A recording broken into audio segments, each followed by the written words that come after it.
Hello दोस्तों, welcome back to my channel study with Shweta. जैसा आप जानते हो और नहीं भी जानते हो तो मेरा नाम श्वेता पांडे है और मैंने बीपीएससी टीआरई 3 में रैंक 94 पाई है।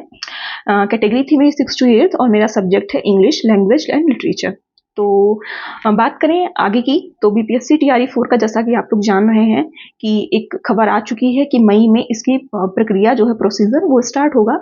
ऑल्दो अभी हमें ये नहीं क्लियर है कि नोटिफिकेशंस बस आएंगे मई में या फिर एग्जामिनेशन होगा। बट जहाँ तक सारी चीज़ें अभी तक जैसे होती आई हैं और जो भी एग्ज़ाम का सिनेरियो रहा है उससे हम देख सकते हैं कि अभी बीपीएससी टीआरई 3 वालों की ज्वाइनिंग नहीं हुई है, ठीक है। और अभी जिनकी रीकाउंसलिंग हुई थी उनकी रीकाउंसलिंग ही चल रही है। उस चीज़ों को, उन सारी चीज़ों को अपने दिमाग में रखें और एक ओपिनियन और क्या कहते हैं मतलब समझ बनाने की कोशिश करें तो हम ये समझ सकते हैं कि बहुत ही ज़्यादा अगर जल्दी करते हैं, ठीक है, आयोग बीपीएससी या गवर्नमेंट जो भी बिहार गवर्नमेंट अगर बहुत जल्दी भी करेगी तो मई मंथ में सिर्फ नोटिफिकेशन आ सकता है टीआरई 4 का। एग्जाम 99.99% पॉसिबल नहीं है कि मई मंथ में होंगे। सवाल ये उठता है कि एग्जामिनेशंस कम होंगे। तो एग्जामिनेशंस अगर बहुत जल्दी हो रहे हैं तो मिड जून या लास्ट जून में होंगे, उससे पहले नहीं होगा, ठीक है। ये सारी चीजें होंगी। तो अगर हम अभी से लेकर चलते हैं जून तक का टाइम तो हमारे पास अप्रॉक्स 90 डेज बचते हैं। 10 दिन मान के, 8 से 10 दिन है हमारे पास, 8 दिन। आज तो 22 हो गई, ठीक है। कल से हम लेकर चले तो 8 से 9 दिन हमारे मार्च में है। देन 61 डेज हमारे बचेंगे अप्रैल एंड मई में और 9 दिन ये। तो इस तरीके से आप 70 डेज मान के चलिए हमारे पास बचे हैं। बट ये 70 डेज देखने में है, ये है नहीं, ठीक है। किसी दिन किसी की तबीयत खराब हो जाएगी, कोई फंक्शन हो जाएगा, ठीक है, कोई त्योहार। स्पेशली देखिए अभी हिंदूज में नवरात्रि स्टार्ट हो जाएगी, रामनवमी, और जो मुस्लिम्स होंगे उनकी ईद आने वाली होगी। अभी रमजान चल रहे हैं तो वहां पे भी एनर्जी थोड़ी लो रहती है लोगों की, फास्टिंग वगैरह करने की वजह से, ठीक। तो ये सारी चीजें होती हैं। स्पेशली फीमेल्स में उनकी मेंस्ट्रुअल साइकिल्स की वजह से उनके 2-4 दिन हमेशा ही कम ही हो जाते हैं। तो अगर इन सारी चीजों को हम अपने दिमाग में रखें तो हम देखेंगे हमारे पास 60 डेज ही हमारे पास बचे हुए हैं, ठीक। अब ऐसे में उठता है सवाल कि जब अभी तक पढ़ा नहीं है या अभी तक रेगुलर पढ़ाई नहीं की है तो हम ऐसा क्या करें 60 डेज में इस लास्ट के कि हमारा सिलेक्शन जो हो वो श्योर हो जाए। और अब इतना ही पढ़ के हमारा सिलेक्शन क्या कहते हैं कंफर्म हो और हम सिलेक्ट हो, हमारी एक मेरिट लिस्ट में हमारा भी नाम आ जाए। तो इस वीडियो में हम उसी के लिए बात करेंगे और बात करेंगे हम, जैसे मेरा सब्जेक्ट है इंग्लिश तो मैंने उसको कैसे कैसे पढ़ा था वही मैं आपके साथ डिस्कस करूंगी। और मंथ वाइज बताऊंगी कि आपको मार्च के मंथ में जो 8 दिन बचेंगे आपके मंडे से स्टार्ट करिएगा, कल से नहीं मंडे से। तो मंडे से स्टार्ट करके मार्च के मंथ में आपको क्या चीजें करनी चाहिए, अप्रैल में क्या करना चाहिए एंड मई में क्या करना चाहिए। और फाइनल जब जून आए तो वहां पे आपकी सिलेबस सारा कंप्लीट हो चुका होगा। ये मेरी गारंटी, अगर आप इस शेड्यूल को फॉलो करेंगे तो आपका मई लास्ट नहीं 20 मई तक आपका सिलेबस कंप्लीट हो जाएगा। और उसके बाद आपके पास टाइम बचेगा सिर्फ और सिर्फ रिवीजन एंड मॉक्स देने के लिए, ठीक। ये सारी चीजें होंगी। तो अब बिना किसी लेट के हुए अपनी स्ट्रेटजी, अपना प्लान का जो वीडियो है वो स्टार्ट करते हैं। और आई होप आप लोग को ये हेल्प करेगा। आप लोग को मैं एक हेल्पिंग हैंड प्रोवाइड कर रही हूँ अपनी वीडियोस के थ्रू कि आपको इससे हेल्प मिले। आप जैसे जब कोई कैंडिडेट अपना जर्नी क्या कहते हैं कॉम्पिटिटिव एग्जाम का स्टार्ट करता है तो सबके साथ ये चीजें सेम होती हैं। वो फील करेगा ना दैट ही और she is lying in the ocean और कोई भी उसके पास हाथ पकड़ कर खींचने वाला नहीं है, किनारे पे ले जाने वाला। मैं वही ट्राई कर रही हूँ। और अगर आपको वीडियो अच्छा लगेगा देन वीडियो को लाइक एंड शेयर करिएगा और चैनल को सब्सक्राइब करिएगा। और हाँ, एक रिक्वेस्ट है, वीडियो को कंप्लीट देखिएगा, बीच बीच में से स्किप करके मत देखिएगा। बिकॉज मैंने बहुत लोग को देखा है, एक्चुअली मैं ट्राई करती हूँ, ट्राई क्या, मैं सारे ही जितने भी कमेंट्स आते हैं, भले कोई नेगेटिव कमेंट भी आता है मेरे वीडियोस पे तो भी मैं उसका रिप्लाई देती हूँ, ठीक। कि हाँ जैसे कल ही आया तो तेरा तो हो गया है तो तू दूसरों को क्यों डिमोटिवेट करती है, ठीक, ऐसा करके एक कमेंट था तो मैंने उस पर भी कह दिया ओके ठीक है। तो मैं कोशिश करती हूँ कि मैं सारे कमेंट्स रिप्लाई करूँ। बट जब जानते हैं गुस्सा आने लगता है कभी कभी ये चीज कि जो सेम चीज मैंने वीडियो में बताई हुई होती उसी को सेम चीज आप कमेंट में पूछ रहे हो, इसका मतलब आपने वीडियो देखा नहीं है। और आप देख रहे हो कि कोई लड़की है, कोई क्या कहते हैं किसी का चैनल इतना बड़ा नहीं है और वो आपके सारे कमेंट्स का रिप्लाई दे रहा है, तो ये चीजें सही नहीं लगती, ठीक। तो अब शुरू करते हैं वीडियो और मैं बताती हूँ कि किस किस मंथ में हमें क्या क्या चीजें करनी है और हमारे सब्जेक्ट में क्या क्या चीजें आती हैं। अब स्टार्ट करते हैं। मैं लिख के, मतलब मैं ऐसे ही कोई चीज नहीं करती हूँ कि मैंने थंबनेल इतना बड़ा लगाया कि देखिए 2 दिन 10 दिन में आपको सिलेक्शन दिलाएंगे, ये करेंगे वो करेंगे, और उसका कोई सिर पैर नहीं होता। बस कोई किताब बता दी कि ये किताब पढ़ो सिलेक्शन हो गया, ऐसा नहीं होता है। सारी चीजें प्रॉपर, जब तक आपके पास स्ट्रेटजी नहीं रहेगी प्रॉपर, आप सारी चीजों को नहीं कंप्लीट करेंगे, आपका सिलेक्शन नहीं हो सकता है। फिर भी आप टीआरई जैसे एग्जाम्स में एक बार के लेकर चल सकते हैं कि आपका यहाँ पे तुक्का लग जाए, तुक्काफिकेशन की वजह से हो जाए, बट आप कहीं अदर एग्जाम्स की प्रिपरेशन करें देन वहां आपका नहीं हो पाएगा, ठीक है, जहां भी नेगेटिव मार्किंग रहती होगी। अब शुरू करते हैं। तीसरी बार है ये, अब शुरू करते हैं। तो हमारे इंग्लिश में मेजर 4 सेक्शंस रहते हैं। पहला रहेगा लिटरेचर, अभी तक नहीं आ रहा था 6th to 8th में, बट टीजीटी पीजीटी में तो आता ही है, ठीक। तो लिटरेचर रहेगा, ग्रामर रहेगा दूसरा सेक्शन, तीसरा सेक्शन रहता है रीडिंग कॉम्प्रिहेंशन या जिसे अनसीन पैसेज कहते हैं, एंड चौथा सेक्शन रहता है हमारा वोकेबलरी का, जिसे वर्ड पावर भी कहते हैं। तो टोटल हो गए हमारे 4 सेक्शन। और आप जानते हो बीपीएससी में ऐसा कोई फिक्स नहीं है कि कौन सा सेक्शन कितने मार्क्स का आएगा, बट इसमें मेजर जैसे पैसेज है वो 20 मार्क्स का फिक्स ही है, ठीक है, कि 20 मार्क्स का आना ही है, और ये सारी चीजें। तो मार्च में मान के चलते हैं, मंडे से लेकर चलते हैं, तो हमारे पास 8 दिन बचे हैं, ठीक है, 24 मार्च से अगर हम लेकर चलते हैं। अप्रैल में हमारे 30 दिन होंगे और मई में हमारे 31 दिन होंगे। इस तरीके से जैसे मैंने बताया कि टोटल हमारे पास 70 डेज हो गए, बट हम 60 ही दिन लेकर चलेंगे, क्योंकि मैंने बताया कि छुट्टियां हो ही जाती, कभी तबीयत की, कभी कोई फंक्शन, रिलेटिव्स एक्सेट्रा एक्सेट्रा। और टाइम आपको डेली इस शेड्यूल को कंप्लीट करने के लिए 5 घंटे डेली आपको देना होगा। अब वो शाम को आप 5 बजे शुरू करो, सुबह रात में 10 बजे तक कंप्लीट कर लो, शाम को 6 बजे शुरू करो, रात को 11 बजे तक। जैसे मेरा, जब मैं पढ़ाई कर रही थी उस समय पे जीएस वाला जो पोर्शन होता था 40 मार्क्स का, वो मैं दिन में रखती थी, और जो मेरा सब्जेक्ट का पोर्शन होता था 80 मार्क्स का, वो मैं रात में करती थी, ठीक है। इस तरीके से, क्योंकि मेरा सब्जेक्ट में इंटरेस्ट रहता था, जीएस में मेरा इतना इंटरेस्ट था नहीं, तो मैं दिन में करती थी, क्योंकि दिन में थोड़ी एनर्जी लेवल्स ज्यादा रहते हैं। बात करते हैं मार्च की, कि इन बचे हुए 8 दिनों में मार्च के आपको क्या क्या करना है। तो सबसे पहला काम करना है, ठीक है, कि आपको ग्रामर का सिलेबस कंप्लीट करना है। अब आपको ये लग रहा होगा, अरे ग्रामर तो कितना ज्यादा है, और हम 8 दिन में ग्रामर का सिलेबस कैसे कंप्लीट कर ले, ठीक है। तो अब आपके पास इतना टाइम भी नहीं बचा हुआ है कि आप एक एक चैप्टर लाइन टू लाइन करें, और उसको फिर मतलब क्या कहते हैं, फिर उसकी प्रैक्टिस करने का भी आपके पास टाइम बचे। तो इस ऐसे समय में आपको क्या करना है, आपको करना है 120 रूल्स ऑफ ग्रामर, ठीक है। और ये यूट्यूब पे 2 टीचर्स ने कराया हुआ है, एक है निमिषा बंसल मैम, दूसरी है रानी मैम, ठीक है। 2 टीचर्स ने 120 रूल्स ऑफ ग्रामर करवा रखा है।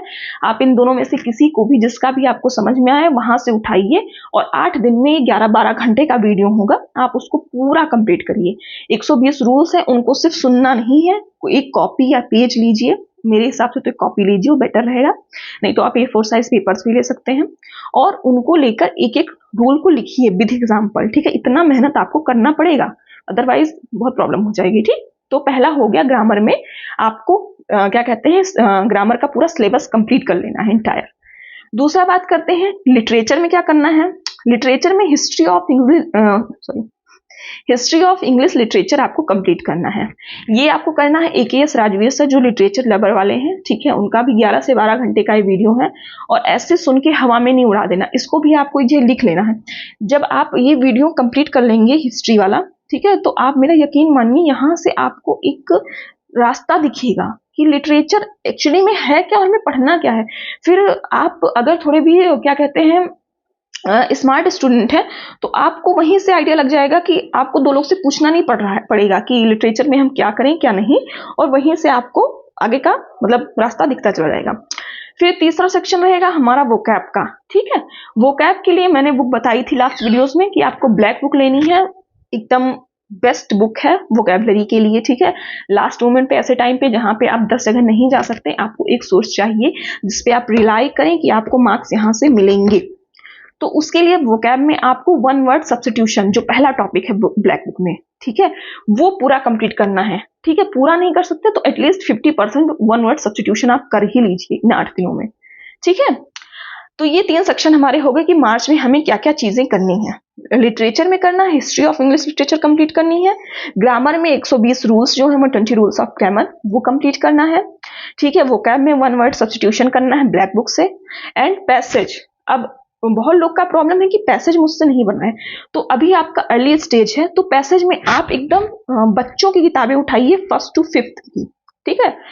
1st to 5th नहीं कहूंगी, फिर भी 6th तक के बच्चों की आप बुक्स उठाइए, ठीक है, आपको कहीं बुक्स नहीं मिल रही हैं, आप एनसीईआरटीज डाउनलोड करिए। एनसीईआरटीज कहाँ से डाउनलोड करनी, तो उसका एक एप्लीकेशन है जो मैंने अपने टेलीग्राम चैनल पे प्रोवाइड कर रखा है, लिंक मैं डिस्क्रिप्शन में डाल दूंगी, आप डायरेक्ट वहां से डाउनलोड कर लीजिए उस एप्लीकेशन को, ठीक है। और फिर चैप्टर्स पढ़िए और उनके पीछे के क्वेश्चंस को सॉल्व करिए। अभी स्टार्टिंग में 8 दिन में ये कर डालिए कि आप सारी बुक्स पढ़ के उनका क्वेश्चन कर डालिए, ठीक। अब बढ़ते हैं हम मंथ अप्रैल पे। ये हो गई मार्च में करने वाली चीजें। अप्रैल में बढ़ते हैं, ठीक है। तो अप्रैल में ग्रामर में आपको यहाँ पे 1 ही घंटा देना रहेगा। 1 घंटा क्या 45 मिनट भी देंगी आपका काम चल जाएगा। सिर्फ आपको प्रैक्टिस करनी है, इतनी प्रैक्टिस कि कोई मतलब कोई चीज कोई किसी भी एग्जाम का पीवाईक्यू आपसे छूटे ना, ठीक है, जहां भी ग्रामर आ रही है। क्योंकि बीपीएससी अपने खुद के क्वेश्चंस नहीं बनाती है, वो हमेशा मैंने ये चीज देखी है। आप भी जो भी एनालिसिस करेंगे अगर पेपर्स का, तो आप भी ये चीज देखेंगे कि बीपीएससी हमेशा किसी ना किसी एग्जाम का प्रीवियस ईयर क्वेश्चन दे रही है, ठीक। इसको अपने दिमाग में थोड़ा याद रखिएगा। दूसरी बात करते हैं लिटरेचर पे। ग्रामर हो गया अप्रैल का लिटरेचर बात करते हैं। तो यहाँ पे आपको कंप्लीट करने हैं ब्रिटिश लिटरेचर के जितने भी इंपॉर्टेंट राइटर्स हैं, ठीक। अगर आपको ब्रिटिश लिटरेचर के इंपॉर्टेंट राइटर्स की लिस्ट चाहिए होगी तो आप कमेंट सेक्शन में लिखिएगा, मैं नेक्स्ट वीडियो में आपको प्रोवाइड करूंगी, ठीक। तो ब्रिटिश लिटरेचर आपको अप्रैल में कंप्लीट करनी है। सारी जितने भी इंपॉर्टेंट राइटर्स हैं शेक्सपियर से लेकर यहाँ क्या कहते हैं टेनिसन एंड ऑल, ये सारे आपको कंप्लीट करने हैं। उसके बाद करते हैं वोकैब में क्या करना है। तो वोकैब में 1 वर्ड सब्स्टिट्यूशन जो हमारा बचा हुआ था, प्लस सिनोनिम इंटोनिम, ठीक है। ये 3 टॉपिक हमारे ब्लैक बुक से आपको पूरे कंप्लीट कर लेने हैं, कुछ भी नहीं छोड़ना है। अब यहाँ अप्रैल में आके इतना टॉपिक आपका कंप्लीट हो जाना चाहिए। और अब पैसेजेस में आपको क्या करना है, पैसेजेस में बुक तो आपने सारी सॉल्व कर ली है। अब आप एसएससी के जो प्री वाले क्या कहते हैं पैसेज होंगे उनको सॉल्व करना यहाँ से शुरू करेंगे, ठीक। जो प्री में पूछे जाते हैं, मेंस के नहीं, मेंस में बहुत टफ हो जाएगा, बहुत लंबी आएंगे। तो प्री वाले आप पैसेजेस सॉल्व करना शुरू करेंगे। सो ये हो गया हमारा अप्रैल मंथ। अब बढ़ते हैं मई मंथ में। तो मई मंथ में आपको लिटरेचर में क्या करना रहेगा। लिटरेचर में ब्रिटिश हमने कर लिया था, अब बचता है अमेरिकन और इंडियन, जो कि 10-10 दिन में आराम से आपका दोनों चीजें हो जाएंगी। सो 20 मई तक आपका लिटरेचर कंप्लीट, ठीक। और सेम ग्रामर आपकी पहले ही कंप्लीट हो चुकी है क्योंकि आपने 120 रूल्स पढ़ लिए थे, वो ही आपका पूरा एंटायर सिलेबस कंप्लीट है। अब ग्रामर भी आपको प्रैक्टिस करनी है और 20 मई के बाद लिटरेचर भी आपको सिर्फ रिवीजन और प्रैक्टिस करने के लिए रहेगा। फिर बात करते हैं वोकैब में। वोकैब में आपने 1 वर्ड सब्स्टिट्यूशन कंप्लीट किया, सिनोनिम कंप्लीट किया, एंटोनिम कंप्लीट किया। अब मई में आपको करना है idiom and phrases black book से, phrasal verb and fixed prepositions. इनका मैंने पीडीएफ अपने टेलीग्राम पे शेयर किया, आप वहां से कर सकते हैं। और फ्रेजल वर्ब्स का सबसे बेस्ट तरीका मैं बताऊं तो रानी मैम जो है उन्होंने अपनी क्या कहते हैं प्लेलिस्ट बना रखी है अपने चैनल पे, वहां से आप कर लीजिए क्योंकि वहां से आपको थोड़ा मतलब मेमोराइज जल्दी हो जाएगा। ये सारी चीजें हो गई और जब 20 मई तक का आपका ये सारा कंप्लीट हो जाएगा, ठीक। अगर आप इसको क्या कहते हैं कंसिस्टेंसी के साथ डेली करेंगे तो 20 मई तक आपके सारे सब्जेक्ट्स के सिलेबस कंप्लीट। और पैसेज में अब आपको सीपीओ एसएससी सीपीओ के पैसेजेस सॉल्व करने होंगे। तो एक सिस्टर है उजाला, उनका एक क्वेश्चन था कि दीदी क्या ये रिलेवेंट रहेगा एसएससी के पीवाईक्यूज के पैसेजेस सॉल्व करना। तो हाँ एकदम रिलेवेंट रहेगा। आप टीआरई के हर साल का क्वेश्चन पेपर उठा के देखिए, हर साल का सॉरी 3 बार हुआ, तीनों बार का क्वेश्चन पेपर, फर्स्ट में तो हुआ ही नहीं था, सेकंड और थर्ड में आप क्वेश्चन पेपर उठाकर देखेंगे तो आपको 90% क्वेश्चंस एसएससी के पीवाईक्यूज में मिल जाएंगे कहीं ना कहीं, ठीक है। एक एक क्वेश्चन आपको मिल जाएगा, लिटरेचर तो नहीं बट बाकी जो पोर्शन है जो एसएससी में आता है आपको सारी चीजें मिल जाएंगी वहां पे। तो आप मोस्ट रिलेवेंट अगर कोई चीज है प्रैक्टिस करें तो एसएससी के पीवाईक्यू हो, भले एमटीएस के हो, सीएचएसएल, सीजीएल कोई भी हो, ठीक।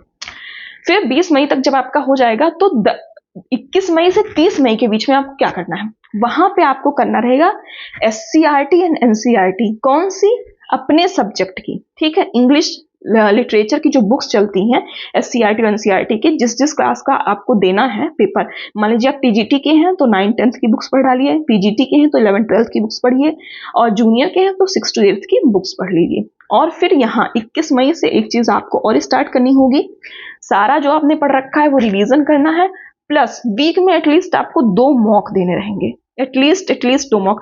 अब मॉक का मतलब ये नहीं कि दे दिया और छोड़ दिया पढ़ा हुआ है, जो क्वेश्चन गलत हुए उनको कभी ध्यान ही नहीं दिया, ये मॉक नहीं। जो आपका क्वेश्चन गलत हो रहा है ना उसको टेक्स्ट बुक से मान लीजिए आप दें तो वहां पे सेव का ऑप्शन रहेगा, आप उसको क्वेश्चन को वहीं सेव कर लीजिए, ठीक है। और उसको देखिए दूसरे दिन कि ये क्वेश्चन शायद मैंने टॉपिक पढ़ा हो, नहीं आया हो, तो फिर आप चेक करिए। अगर आपने टॉपिक पढ़ा ही नहीं तो एक बार थोड़ा सा गूगल करके उसको तुरंत फटाफट देख लीजिए, या छोटा सा कोई यूट्यूब वीडियो सर्च करके तुरंत देख लीजिए। मेरे साथ क्या होता था ना, जैसे मैं आज कोई क्वेश्चन की हूँ और मुझे समझ नहीं आया कि ये किस टॉपिक से था, तो मैं सिंपली उस क्वेश्चन को गूगल पे सर्च करती थी, ठीक है। तो वहाँ पे ढेरों वेबसाइट पे उसका एक्सप्लेनेशन मिलता था, वहां से देखो। और जब पता चले कि जैसे ये टॉपिक मैंने नहीं पढ़ा, जैसे एक टॉपिक है मोड्स ऑफ करके कुछ था, याद नहीं आ रहा है, तो टॉपिक मुझे नहीं आता था। तो फिर मैंने जब उससे 2-4 क्वेश्चन लगाए तो मुझे नहीं समझ में आया, तो फिर मैंने उसको तुरंत गूगल पे पढ़ा, देन मैंने 1-2 उसके वीडियोस देखे और वहां से मुझे तुरंत क्लियर हो गया। तो कोई भी टॉपिक स्किप मत करिएगा, ये मत सोचिएगा कि तो बीपीएससी में पहले नहीं पूछा गया तो अब भी नहीं पूछा जाएगा, सब पूछा जाएगा, ठीक। तो फिर 21 मई से 30 मई के बीच में आपको ये करना है, एससीईआरटी या एनसीईआरटी आपको अपने सब्जेक्ट की कंप्लीट करनी, क्योंकि अभी 2 बार से बीपीएससी ने नहीं पूछा, क्या पता उस बार ट्रेंड चेंज करके ये पूछने लगे। सो ये रही हमारी सारी स्ट्रेटजी कि किस किस महीने में आपको क्या क्या करना है, ताकि 30 मई तक एकदम फिट टू रेडी हो जाएं आप, ठीक है। और अपने क्या कहते हैं फिर रिविजन्स करें और मॉक्स दें।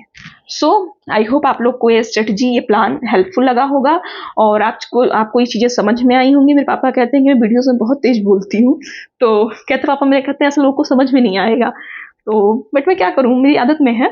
तो अगर आप लोग को मेरी स्पीड तेज लग रही होगी तो भी बताइएगा, और अगर कोई इस टॉपिक से रिलेटेड, इस प्लान में आपको कोई कमी लगे, तो कोई अदर टॉपिक से रिलेटेड आपको प्रॉब्लम लगे, तो आप ये सारी चीज़ें मुझे बताइएगा कमेंट सेक्शन में लिखकर, मैं उसका रिप्लाई करूंगी। और अगर कोई मेजर प्रॉब्लम आपकी रहेगी कोई टॉपिक से रिलेटेड, देन मैं उस पर वीडियोज़ भी आगे बनाऊंगी।